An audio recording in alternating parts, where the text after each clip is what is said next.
Welcome to the Mr. Beacon podcast. This week, we're going to be delving into the realm of artificial intelligence. Very important area for many reasons. Three spring to mind. One is the massive sucking sound as the entire capital markets, venture capitalists, stock market is getting driven by the technology. The second reason is know your enemy. And this thing could kill us or at the very least take our jobs. And then the third thing is it's just incredibly cool.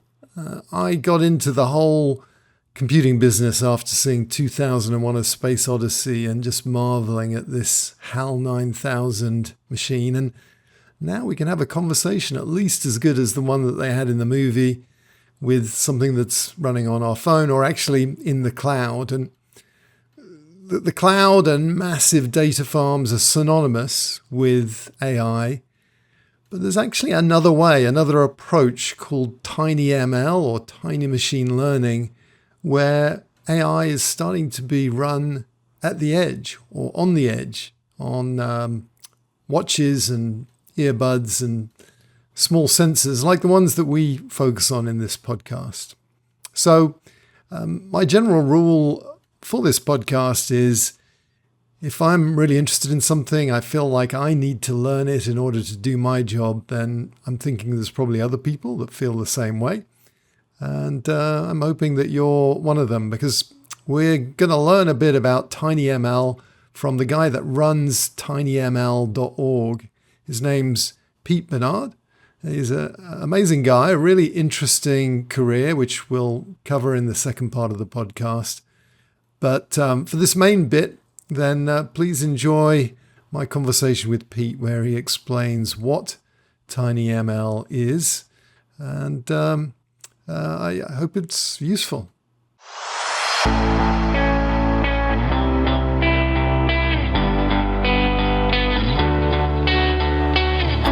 So, Pete, welcome to the Mr. Beacon podcast. It's wonderful to have you on the show. Great to be here. So we're going to talk about tinyML and AI and edge computing and IoT. And, you know, what a great time to be in the artificial intelligence business. So congrats on landing at tinyml.org. I want you to explain a bit about the organization, to give kind of the high level view of tinyML. And let's educate us, me, and everyone else on, you know, exactly what it is and what the use cases are and where it fits in this kind of weird taxonomy of different MLs and LLMs and so forth. But yes, what is tinyML? Let's start there. Yeah. Well, you know, so as you know, the term artificial intelligence has been around since I think 1956 or something like that. So this idea of kind of creating software that can learn, you know, be trained, has been around for a while, and only probably in the last 5 or 10 years have the, you know, chips and networks and other things become fast enough where a lot of this stuff really starts to practically work, right? And I would say the past couple of years, we've seen, you know, in the cloud, you know, these kind of transformer-based architectures and LLMs do all kinds of fascinatingly weird things that feels like you're talking to a human, but not exactly. But machine learning and ML is really more about using AI for pattern recognition, primarily. So the term ML means machine learning. It's kind of a subset of AI. Some people say, well, machine learning is about patterns and AI is about like kind of simulating human thought. But tinyML really is all about doing AI and machine learning in highly resource-constrained environments. So when some people think of AI today, if you go on, listen on CNBC or whatever, it's all about, when they say AI, they mean sort of chatbots and, you know, fake girlfriends and Scarlett Johansson voices and all that stuff. And that's not what we're all about. So those are running in data centers that use like gigawatts of power and, you know, oceans of water and tons of concrete and all that stuff. But it turns out you actually can run AI and ML, you know, on local equipment, on sensors, on cameras, on water sensors, all kinds of things. And you can run AI and ML there and have use a lot less power and cost and have a lot more impact because you're running AI software on the data as it's being created, as opposed to, sending a bunch of stuff to the cloud and then sort of working on it there. So tinyML is really I call it a technical descriptor, just like Edge AI or on-device AI. It describes, running AI and ML workloads in these kind of highly resource constrained environments and all of the tools and techniques and chips and things that you need to do it. And so there's a whole ecosystem of folks out there that are building solutions based on tinyML, or sometimes they use the term Edge AI. But it's really about AI software running in those either memory or power or cost constrained environments. So if I wanted some AI running locally on my watch, then I could develop it in tinyML. Yeah, I mean, so that would be an example of tinyML, a tinyML application. I think some of the common places that we're seeing it applied a lot in the commercial space, like in agriculture for, farms, for crops and water detection and things. We're seeing it in industrial environments where you're using AI for anomaly detection to detect high current draws, or even audio detection of ball bearings wearing out and things like that. We're seeing it. I had interviewed a company called Ubotica recently that's using AI and satellites.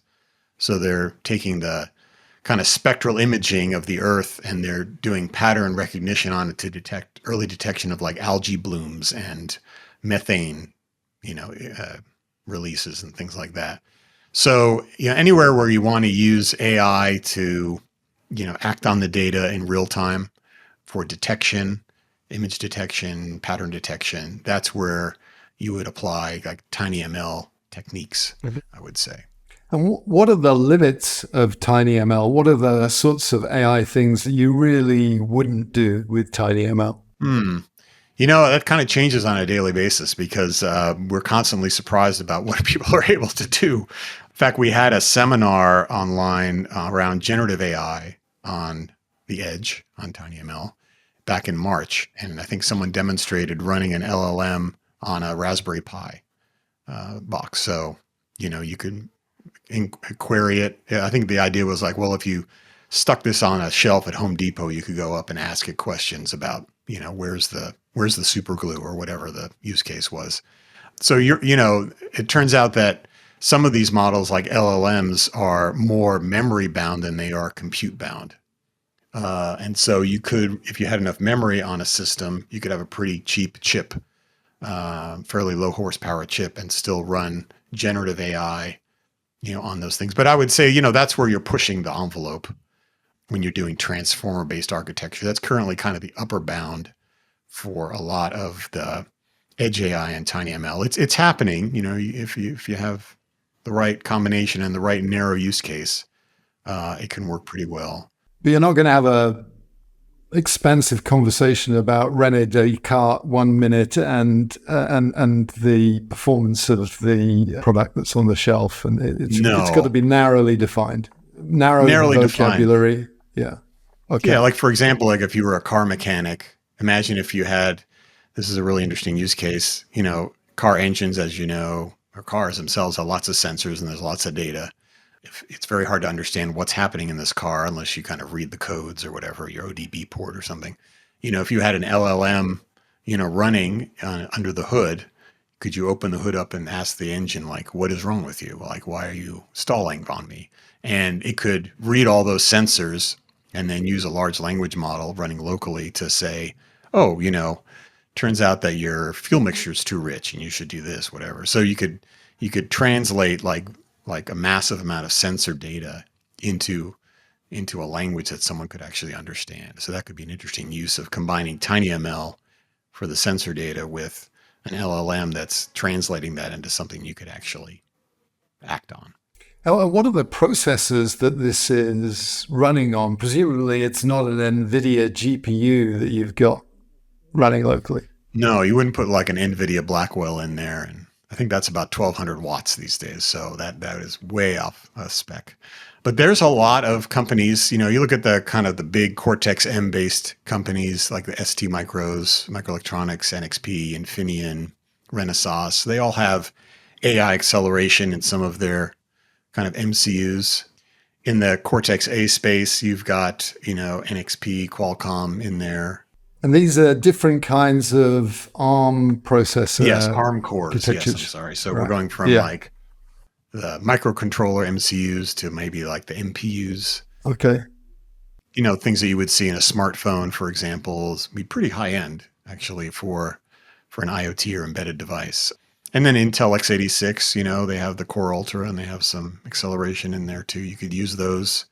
If you're familiar with Intel NUC, the little 4-inch square boxes that you can put out there and use for all kinds of IoT solutions, you could run some AI workloads on that too. And what are the alternatives to tinyML if I'm running AI workloads on the edge? Well, I mean that it's more of a technical descriptor. So if it's it's edge AI or tinyML or on-device AI, it's just a way of describing the way you're doing that. So it's not like a standard. Okay, so it isn't a language then. So you could. Yeah, you could use TF Lite or PyTorch or Okay. any number of. I would say there's a lot of now like kind of highly optimized compact frameworks for running AI models on these resource constrained environments. All falls under this tinyML edge AI sort of umbrella. So I thought that tinyML was a language, but more for me. So no, so it's more of an architectural construct. It's like the decision we're going Yes. to run this stuff at the edge, and we're going to get the benefits of lower cost hardware, low latency, the ability to run when the cloud isn't present. Are there any other? So it's a design philosophy. Yeah, I would say it's a series of sort of techniques and technologies that are used to fit AI workloads into very tiny spaces. And so, yeah, you could be cost constrained or power constrained or size constrained. Now, it turns out when most people commercialize products, they're constrained in some form, right? I mean, at the end of the day, there's always a constraint, unless you're like, running up there on AWS and, you just want to burn through all of your cloud spend. You pretty much have some constraints. So it's really the study and the implementation of AI in these tight spaces. And, some of the folks in the space are building sensors with some AI acceleration in them. So you look at like Bosch, folks like that are in the sensor business. They're like, well, we'll have the sensor and then we'll put a little AI workload in there to do anomaly detection on the gas sensor to recognize different patterns of maybe toxic gases and things. So we're seeing a lot of folks in the kind of very low end, low cost, low power space adding AI capabilities into their equipment. So those could be MCUs or sensors. So it's a fascinating area. All right. Yeah, I think I knew it was machine learning, but my brain was thinking markup language. It's not. Oh yeah, It's kind of like yeah, HTML. No. yeah, yeah. Okay. And so the boundaries are, does anyone argue, well, that's not tinyML? I've got a desktop with, I don't know, a whole bunch of memory, and you're like, sorry, you can't come to the meeting. You're not doing tinyML. Yeah, sometimes like you could say, like some people will say, well, anything over a milliwatt, is not tiny, and anything up to a few watts, is edge. But these are, I would say, not super productive arguments because at the end of the day, you're trying to solve a problem, you're trying to make it fit, and there you go. So, and quite often now you're looking at tool chains and model zoos and other things, and whether it's using a milliwatt or a watt, it doesn't really matter. So, yeah, but some people would, they like to, we all have our taxonomies in our heads about how to categorize things. But some of this stuff, like you look at, there's a company called Green Waves that has a GAP9 chip on RISC-V that's for like hearables. So they're in the hearables market. So you think about hearing aids and things where you're doing audio processing, you're doing AI on the audio signals in real time. Their biggest value prop is the low power. So, talking about battery life in hearables, it's kind of the big deal, right? So, so they're all about like super, super duper low power in a set of workloads that are fairly finite, right? Whereas you might say, well, you have a Qualcomm chip that maybe can do lots of different workloads, but maybe uses a little more power. So at the end of the day, like it all comes from, as you know, what's the problem you're trying to solve, right? Is it an agriculture problem? Is it a hearables problem? And then the good news is now there's this ecosystem and I would say ecology of AI providers out there that can sort of help you solve that problem in one form or another. So seems like right place, right time. This is, I imagine you're getting a lot of interest. How's it going in terms of the size of the Yeah. community and Yeah, it's pretty amazing. We have one of the cool things about doing AI in on the edge or tinyML is that it can be done with pretty low cost, and so it's a great platform for students. We actually have about 100,000 students around the world that have taken tinyML classes, and we have a big outreach in our community with academia, where professors and teachers are, using this curriculum to teach their students, computer science students, about AI because it's something you could literally put your hands on and like actually do stuff. So we have a lot of folks from academia involved. We just sponsored an event down in Brazil with IBM. It was like a week-long seminar teaching teachers how to teach tinyML to their students and working with Arduino on kits and things like that. So it's got a great element of education and sort of, I would say, almost democratization of AI where everyone can do it at very low cost. So that's been big. And then on the commercial side, I mean, yeah, as you know, everybody wants an AI strategy. I was just speaking at a aerospace conference this week down in Vegas, where it was too hot, by the way. And everyone in aerospace was just like, man, what do we do about AI? Like, what do we do with this stuff? Like everything from like the integrity of the data sets and the models and the supply chain. And, you start getting into space and, defense department stuff. Like, how do you do non-deterministic AI in an environment that needs to be very deterministic, right? So I think a lot of these industries are just trying to figure out, how do they best leverage it. And, the good news is there's a ton of cool innovation out there. I mentioned a bunch of the chip companies, but software companies, out there too that are just innovating like kind of week by week. It's kind of hard to keep up with what's the state of the art, but that's what we try to do in the community is kind of bring the state of the art together to kind of collaborate. and how do you organize yourself? You have a huge scope in terms of lots of different technologies and presumably a limited number of people. What have you Yes. focused the tinyml.org on?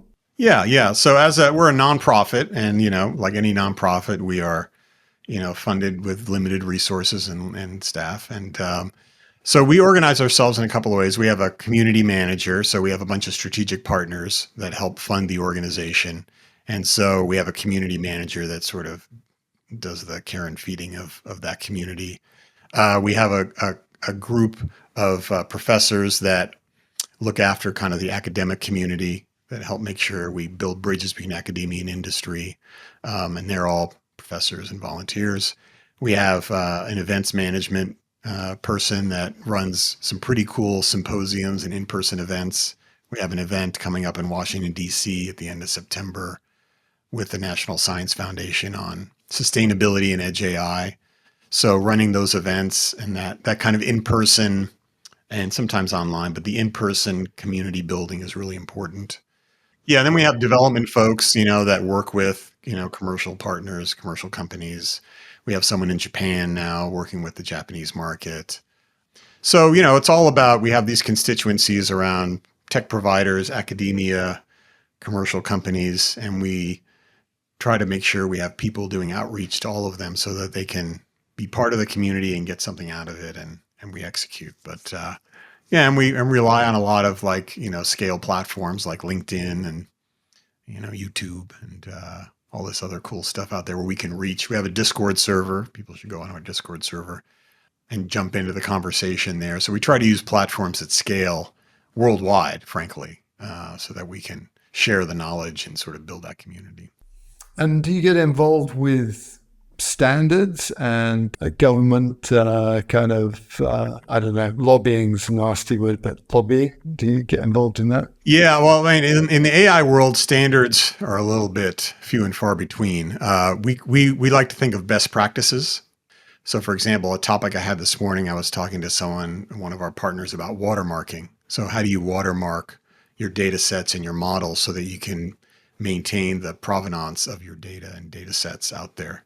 So, and we have working groups that publish kind of best practices around some of those things, but not quite standards. They're not IEEE standards. It's more like we've all agreed to do this way. So, and then in terms of, our goal with, we call them policymakers, governments, is our number one goal is education.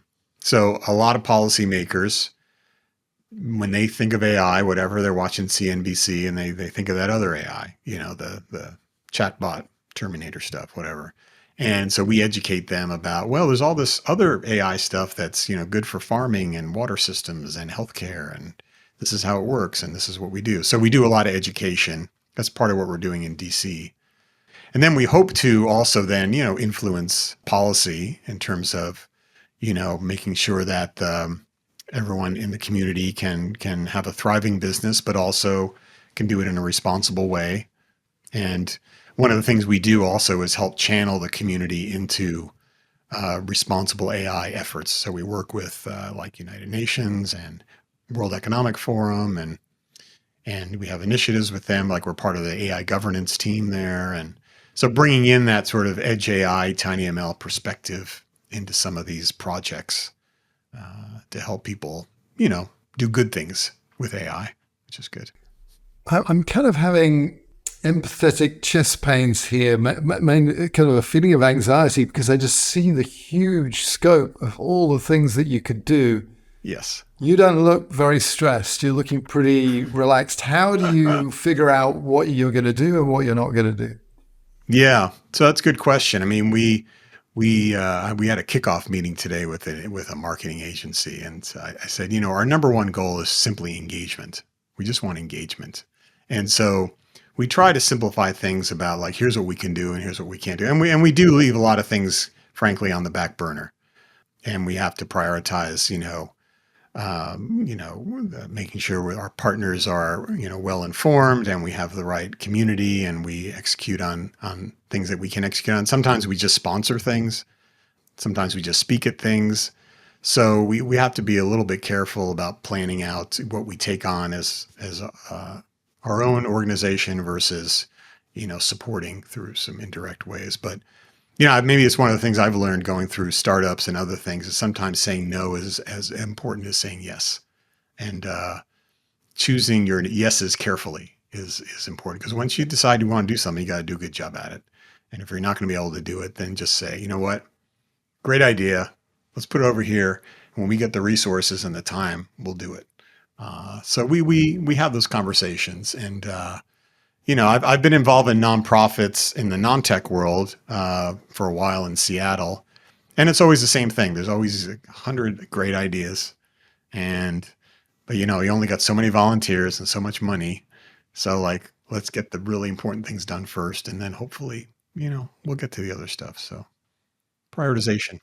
Well, I want to explore this, the good, the bad, and the ugly. Why don't we start off with the ugly and end with the good? So what's your PDOOM score? And do you think that tinyML is completely immune from the probability of really bad things happening, PDOOM? Some people are like, this can only be good. I've got a very low PDOOM score. The probability of things going really bad is like 1. And other people are like, that's it. It's just a question of when before the Terminators start coming in. That's right. Yeah. It's like 100%. So you're obviously a little removed from the hottest part of the Terminator scenario, right. I guess. What's your view of what could possibly go wrong? And to what degree is the edge just not part of any of those disaster scenarios? Well, one of the things people look for all the time with these kinds of deployments there's obviously security risk. So anytime you put something out there, you don't want to create a conduit into a system that people shouldn't be playing with. And we've always heard those anecdotes about some, unprotected IoT thing that people get access to and whatever. Yeah. So I think that's always top of mind, always should be top of mind, AI or not in this space, right? So you don't want to hack a gas pump and then get into Chevron's database or whatever. I don't know. I'm not saying that happens. So that's, always something to keep an eye on. And, there's interesting technologies now and techniques around encrypting, data at rest and data in motion to make sure that you mitigate some of those risks. The other thing that could go wrong is what they call model drift. So you have an AI model that's operating, and then over time, it kind of drifts to become more and more inaccurate over time. And so, you need to make sure you have the right kind of management framework in place to keep that model relevant and accurate. So, worst case scenario, you're detecting anomalies where there are no anomalies, or maybe you're not detecting anomalies where there are anomalies, and that could be bad. So, that's just something you build into the architecture to make sure you mitigate those risks. There aren't those kind of like, sentient Terminator type risks in tinyML and Edge AI, really. And one of the hot topics too is like, well, where does the human in the middle part go? Like, are we just sort of alerting a human that they should take action, or should the system take action itself? And that's one of those interesting tipping points in design that I think a lot of people are struggling with. Certainly in situations where you're getting a lot of signals that something bad's happening, it might make sense to automatically take action to, shut down certain systems to prevent failure. But like at the aerospace conference this week, that was a big issue. It was like, well, we really want the human to make the decision. And so we don't want to really have the AI taking action above a certain level of functionality.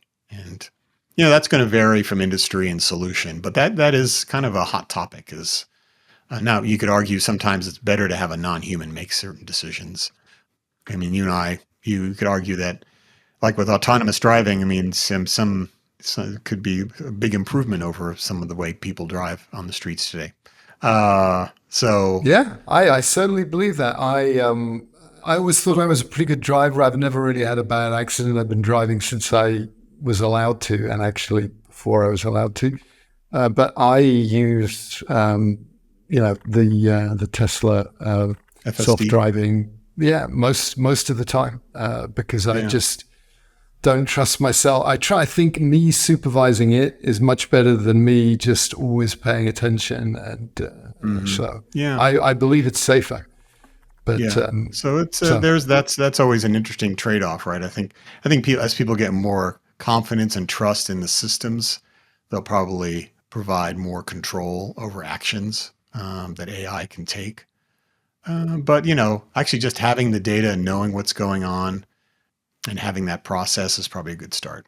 So yeah, there's always issues there, but I think people are pretty cognizant of the risks and how to mitigate those. yeah.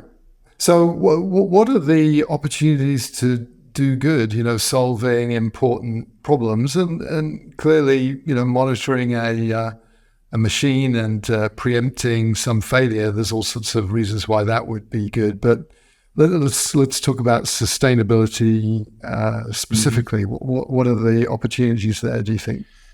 Yeah, well, I mean, we're seeing a lot of action. Like we have a bunch of these, I mentioned university students, using tinyML in their coursework. I sat in on a presentation from a university in Ghana where they were showing all of their kind of semester-long projects, a lot around agriculture and water management. So, applying AI, especially low-power AI that could be solar-powered or easily deployed on sensors to help crop growth, improve yields, use less water.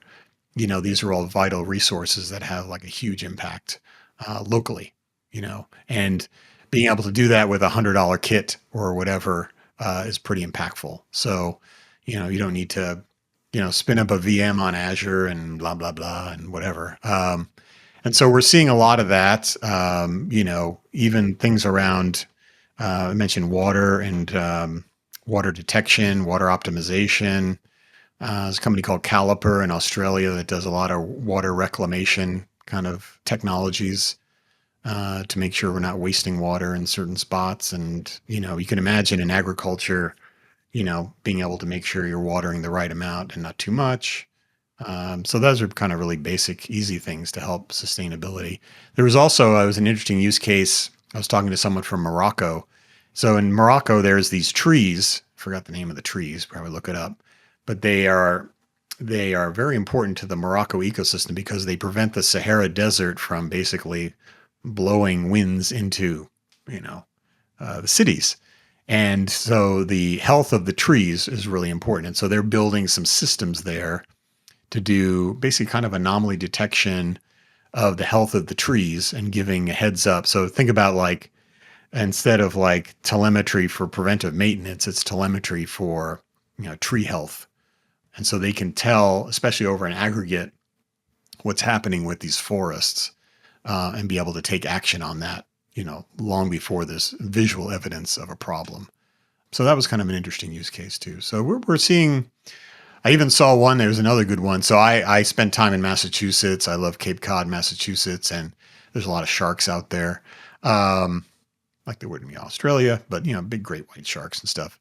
So it's always fun to swim in the ocean there.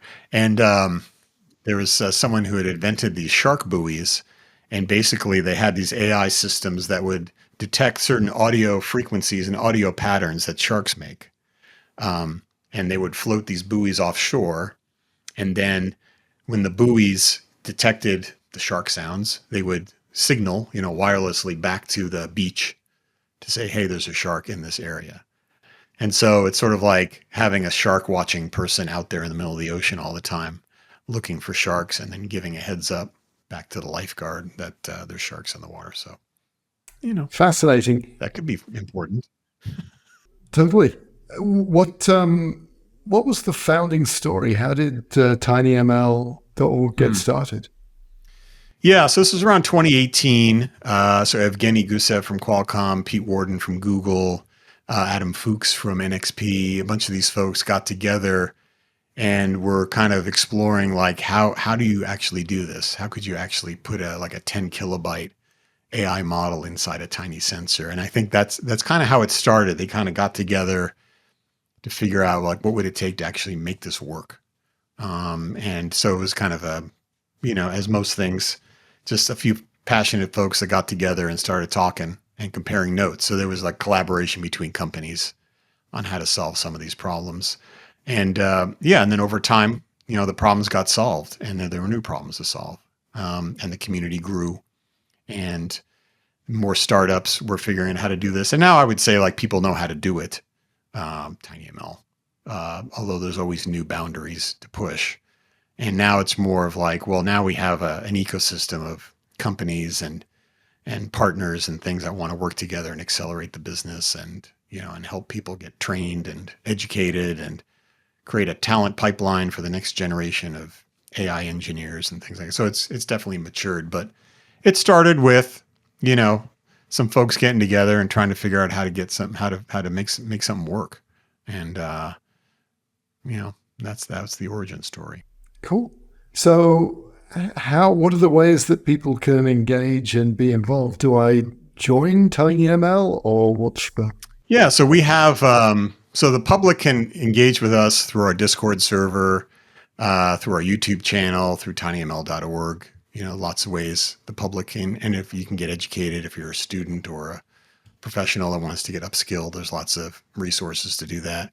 We do have a set of companies that sponsor the foundation, and so they can become a strategic partner and help support all of the things that we're doing.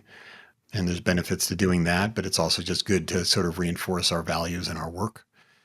And and so certainly people can get in touch with me because we always need volunteers too.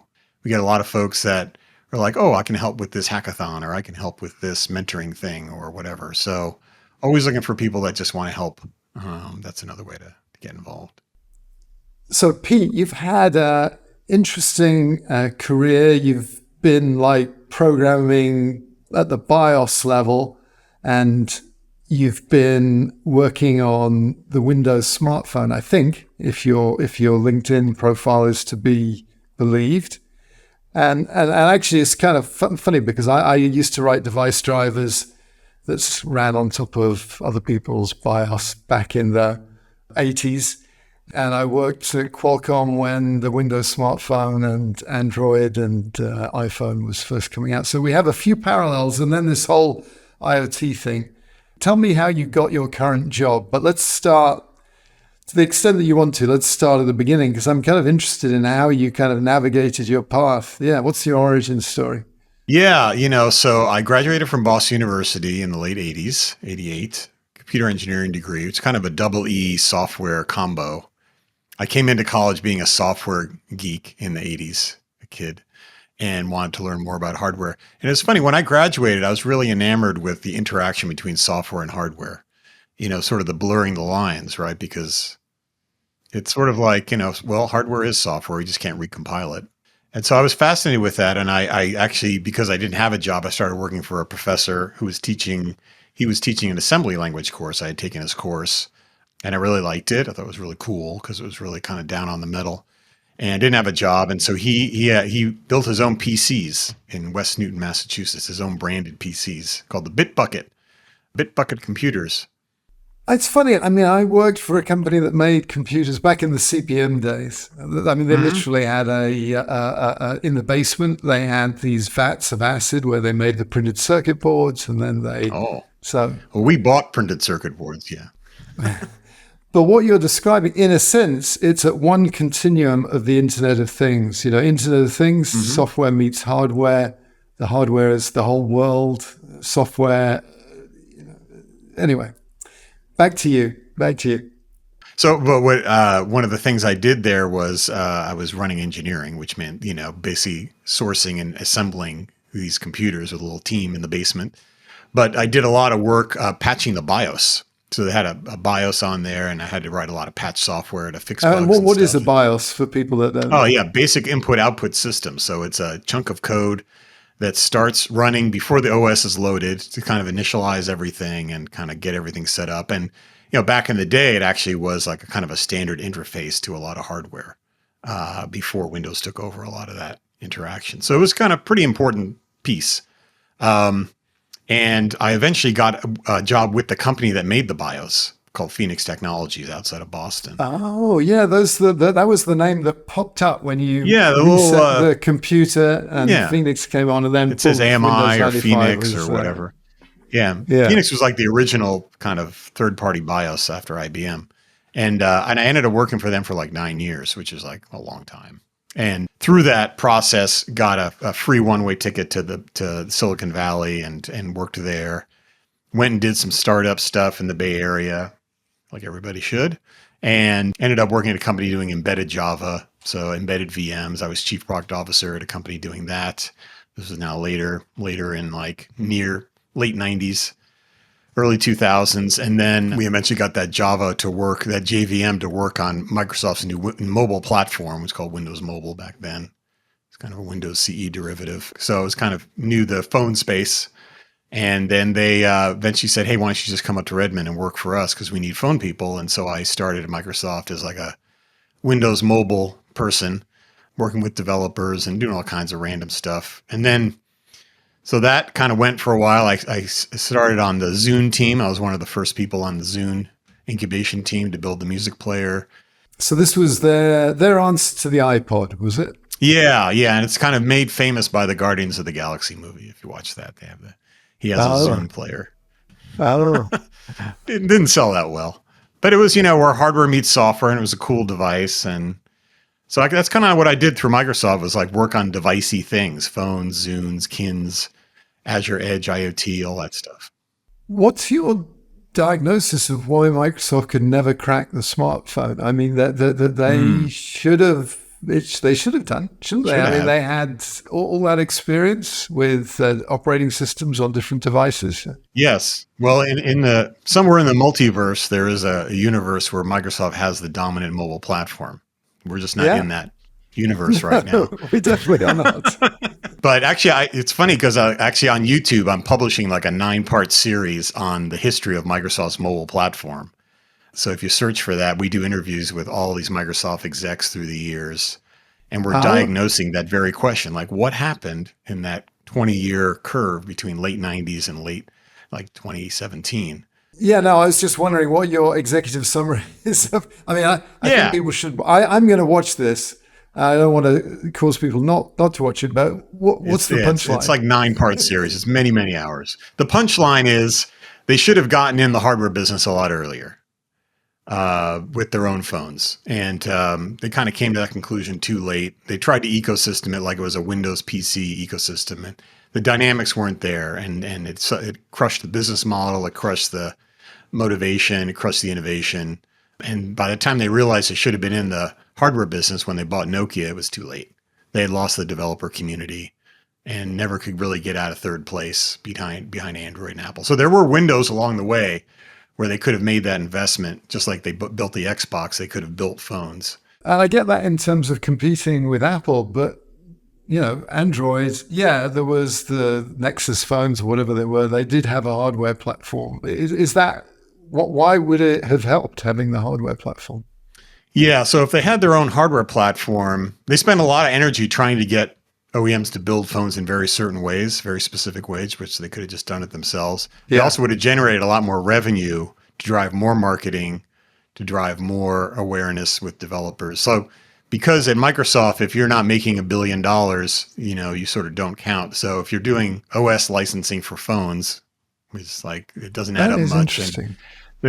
they were always underfunded relative to other Microsoft businesses. And if they'd made their own hardware, they could have innovated, captured more revenue, and done stuff. But yeah, that's all hindsight at this point. But there were moments, and you'll see in the series along the way, there was a decision point: should we or should we not? And the decision was always not to, until they bought Nokia, and then it was like at that point, got too late.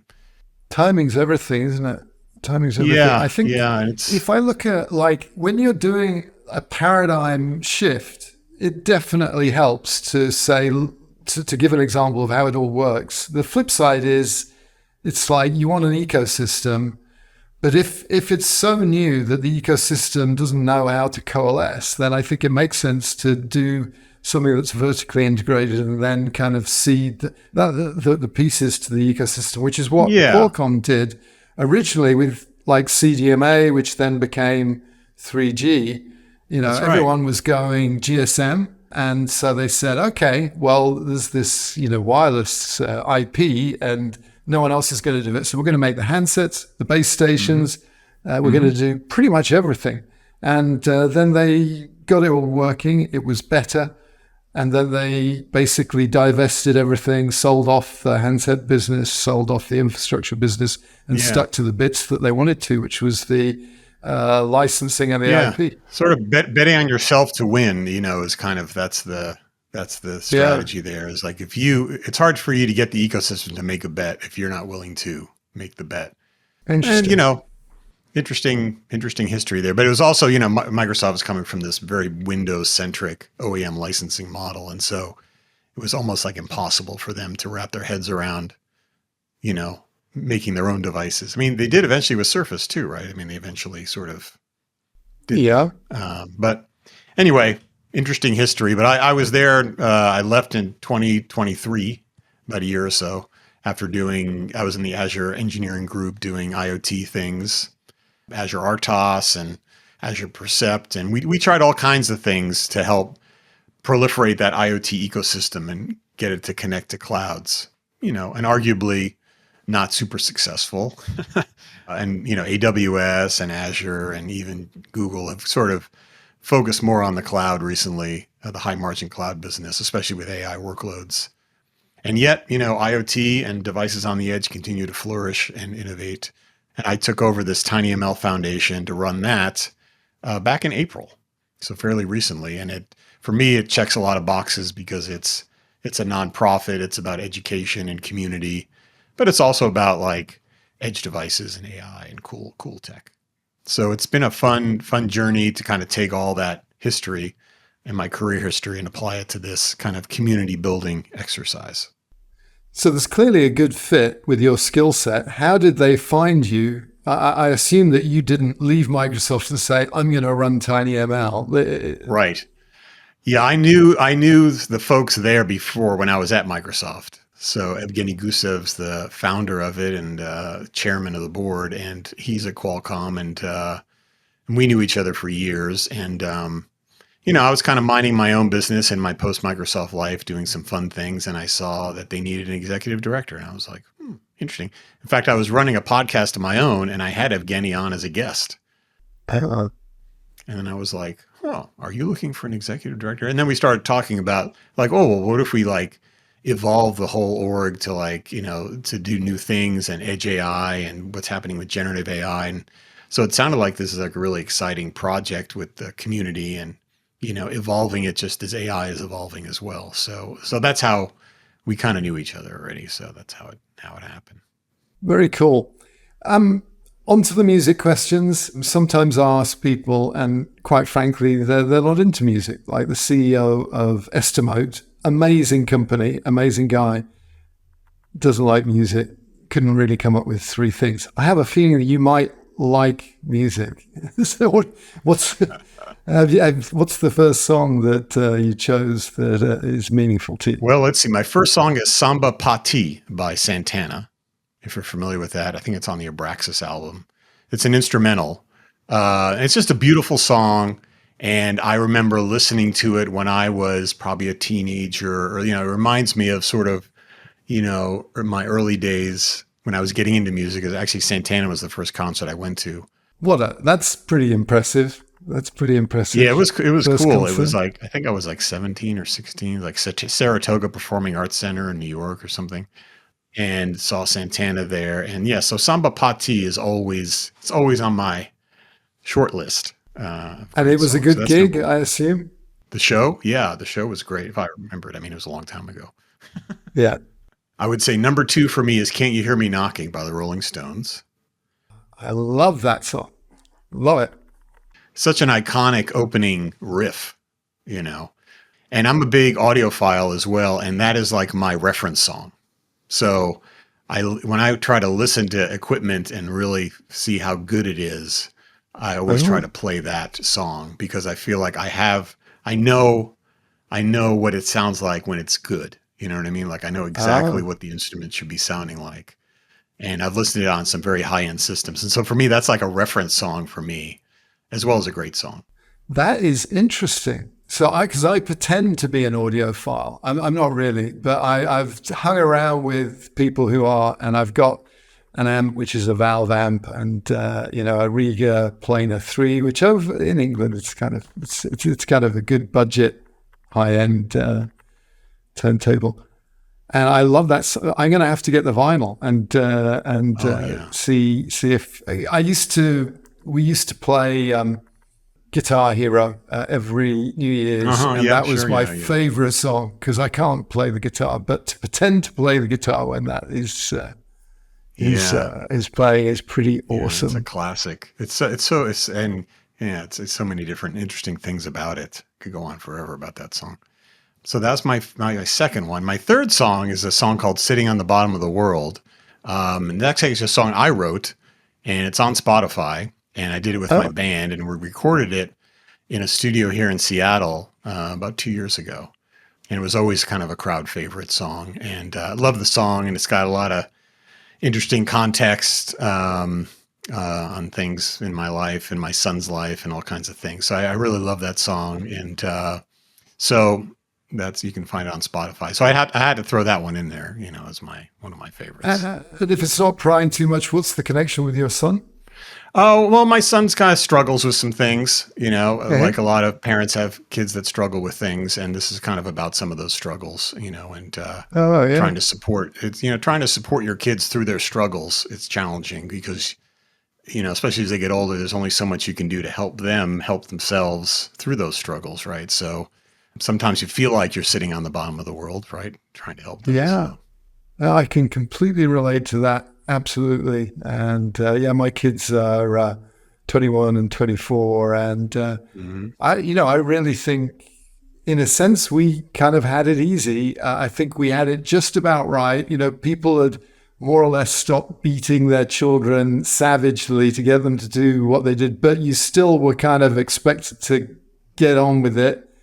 Yes. So you didn't kind of have an expectation that life was going to be painless and easy. And so you ended up, I think it's really hard for kids, social media, COVID, all that stuff. Very hard. It's a challenging world to live in as adults. I mean, we are reasonably functioning adults. Imagine having your whole life ahead of you and trying to figure out what do I do with this world? It's challenging. So I got to ask you. So what's your audio system? What audio system do you have, and what was the best one that you ever listened to? Oh, well, there's I'm trying to name the name of the store in Seattle, but it'll come to me. I'm having a brain fart. But it's all used audio. It's up in Ravenna. Oh. Okay. And they have some incredible systems there, Macintosh systems and B&W speakers and all the good stuff that I don't have. But I've owned a lot of hi-fi over the years, and I felt like I've sold off pieces over the years as I've moved and had various. You have certain aesthetic requirements put on by your spouse on, how big can the speakers be and stuff. So I've sort of adjusted, but I still have my Denon rosewood turntable that I've had for a long time, nice. Which I love. And I actually am really into what they call chi-fi. If you've heard of chi-fi, it's like Chinese hi-fi. So there's all these really cool. China. Yeah. Yeah. It's all Chinese made hi-fi stuff. Tube-based amps, preamps. Exactly. So I have kind of a lot of chi-fi stuff now connected to this turntable. Oh, and that's kind of my setup right now. I'm just fascinated with that because there's such weird innovation going on there, and you can buy stuff without spending a ton of money and trying it and see what happens, But yeah, so that's kind of my typical setup. And then I've always saved my best audio setups for my car. Because it turns out if you're in your car, you can turn it up as loud as you want. And so I always overinvest in my audio systems in my vehicles and kind of spare no expense on that. So that's kind of my primary listening room is my vehicle. Yeah, very smart, very smart. Yeah, I definitely do crank it up when I'm driving and there's no one else there. My dream set of speakers is the B&W Nautilus. The ones that look like a massive the Nautilus. shell. They're like this big. That's what I. All right. Okay. I feel like we should go for a beer, but that's some other time. Thank you, Pete, for being on the show and indulging all my personal questions about your Wi-Fi setup and career and music tastes. Very good. Thanks for watching this episode of the Mr. Beacon Ambient IoT podcast here on YouTube. You can listen to this episode on iTunes, Spotify, or wherever you get your podcasts. If you enjoyed it, please like and share this video. And be sure to subscribe for more videos. For more information about Wiliot, Ambient IoT, and IoT Pixels, head over to wiliot.com.